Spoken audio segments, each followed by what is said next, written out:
अगर कोई सबसे बड़ा समाजवादी ग्रंथ है सवाल तो वो पूछ रहे हैं कि रामचरितमानस स्वामी प्रसाद मौर्य का विरोध है, उसकी वजह से कार्रवाई, रामचरितमानस के विरोध पर आप पर कार्रवाई। रोली तिवारी भी इस वक्त हमारे साथ लाइव जुड़ रही हैं। रोली तिवारी जी, ऋचा सिंह भी हमारे साथ मौजूद हैं। आप भी उन्हीं नेताओं में शामिल हैं जिनको निष्कासित किया गया है। आपको क्या लगता है आखिर क्या कारण रहा, क्या वजह रही? आप लोगों को कारण बताओ, नोटिस भी नहीं दिया गया, कोई आधार भी नहीं बताया गया और उसके बाद ये कार्रवाई।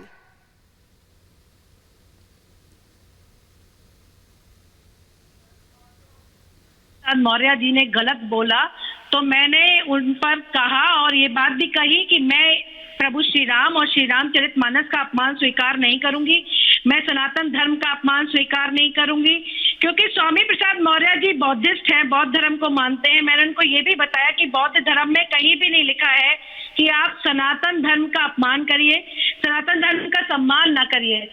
मुझे अपनी आवाज सुनाई पड़ रही है, क्या आप अपने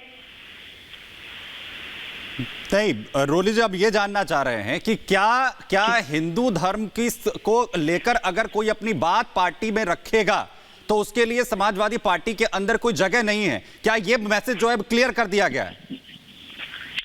देखिए, अब ये मैसेज तो क्लियर गया ही है। इसके साथ ही साथ मैं आपसे ये बता देना चाहती हूँ कि मैंने शुरुआत से ही पार्टी पटल पर, क्योंकि मैं पार्टी की वरिष्ठ नेता हूँ, ऋचा से भी 10 वर्ष ज्यादा सीनियर हूँ, 2007 में पार्टी में आई थी, तो मैंने कई बार विपक्ष देखा है। 2007 से लेकर के 12 तक का विपक्ष देखा है, 12 में पदेन रही, 12 से 17 तक, 17 से 22 तक का विपक्ष देखा है। तो जब मैंने ये बात पार्टी पटल पर रखी कि भारतीय जनता पार्टी के विरोध करने का अर्थ भगवा का विरोध करना, सनातन धर्म का विरोध करना, हिंदुत्व का विरोध करना, प्रभु श्री राम का विरोध करना, श्री रामचरितमानस का विरोध करना नहीं होता है। हमारे चीजें क्लियर होनी चाहिए, बिल्कुल स्पष्ट होनी चाहिए कि हमें भारतीय जनता पार्टी और उनकी नीतियों का विरोध करना है, क्योंकि हम लोग जो सनातनी लोग हैं, जो सनातन धर्म में आस्था रखते हैं, उनके लिए ये बहुत ही असहज स्थिति हो जाती है जब स्वामी प्रसाद मौर्य पार्टी कार्यालय में श्री रामचरितमानस को जूतों से जूता मारते हैं, ठोकर मारते हैं। तो मैं इस तरीके का विरोध में जब खड़ी होती हूँ। अच्छा, रोली तिवारी जी और ऋचा सिंह जी, आप दोनों से ये सवाल है, क्या पार्टी के किसी बड़े नेता की तरफ से आप लोगों को चेताया भी गया था? ऋचा पहले उत्तर देंगी। देखिए, रोली जी आप दीजिए पहले, फिर ऋचा जी। मैं देखिए, मैंने जब पार्टी पटल पर ये बात रखी थी तो उस समय मुझसे किसी ने पार्टी में ये नहीं कहा था कि नहीं आप ये गलत कर रही हैं। मैंने उनसे कहा था कि मेरी आस्थाएं, मेरी भावनाएं, प्रभु श्री रामचरितमानस हमारी आस्थाओं का ग्रंथ है, भावनाओं का ग्रंथ है और इस ग्रंथ का अपमान हम बर्दाश्त नहीं करेंगे। लेकिन इसके बाद मैंने हमेशा अंदर पार्टी पटल पर बात रखी, लेकिन जिस दिन श्री रामचरितमानस को जलाया गया और जलाने वाले 2 जाति विशेष और एक धर्म विशेष का व्यक्ति था, तो मैंने मुखर होकर के सोशल मीडिया पर यह बात रखी। लेकिन उसके बाद भी जो स्वामी प्रसाद मौर्य थे वो अपने बयान से मुकरे नहीं। उन्होंने कहा हमें 85-15 की राजनीति करनी है। उन्होंने पार्टी कार्यालय में ये तक कहा कि ब्राह्मण बनिए ठाकुर को लात मार के निकाल दो, ये पार्टी के वोटर नहीं होते, ये पार्टी को वोट नहीं देते हैं। तो ये बड़ी असहज स्थिति हो जाती थी कि श्री रामचरितमानस जो हमारा धर्म ग्रंथ है, जिसको बचपन से जब हमने आंख खोली, क्योंकि मैं एक सनातनी ब्राह्मणी हूँ, जब मैंने आंख खोली है तो मैंने श्री रामचरितमानस को अपने घर में देखा है।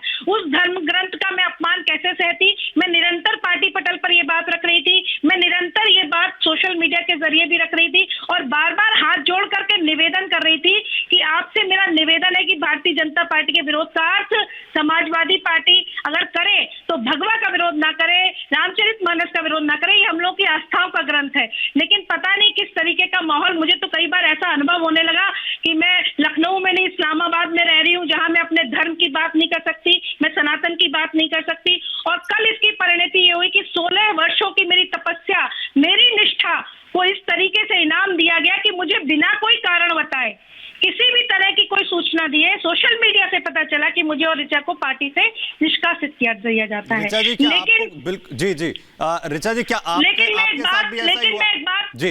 एक बात बहुत स्पष्ट रूप से रखना चाहती हूँ। मैंने अभी सुबह आदरणीय श्री अखिलेश यादव जी को आभार व्यक्त किया कि आपने मेरी 16 वर्ष की निष्ठाओं का ये मुझे पुरस्कार दिया है और मैंने बात स्पष्ट रख दी है कि जो भी सनातन द्रोही होगा, जो भी राम द्रोही होगा, जो भी हिंदुत्व द्रोही होगा, मैं उसका विरोध करती थी और करती रहूंगी। और सबसे दुखद बात यह है कि पार्टी की इतनी सम्मानित कार्यकर्ता जिसने अपना तन मन धन लगा करके पार्टी को सींचा हो, खड़ा किया हो, आदरणीय अखिलेश यादव जी के साथ हार में जो व्यक्ति खड़ा रहा हो, उसको ये आपने कह दिया कि अगर आप सनातन की बात करते हैं तो आप भाजपा के एजेंट हैं, आप संघ के एजेंडा हैं। बड़ी शर्मनाक बात है। भारतीय जनता पार्टी की आयु 42-43 वर्ष है और सनातन धर्म की आयु 6000 वर्ष है। तो क्या इस 6000 वर्ष पुराने सनातन धर्म की बात करने वाले लोगों को इस तरह अपमानित और जलील किया जाएगा?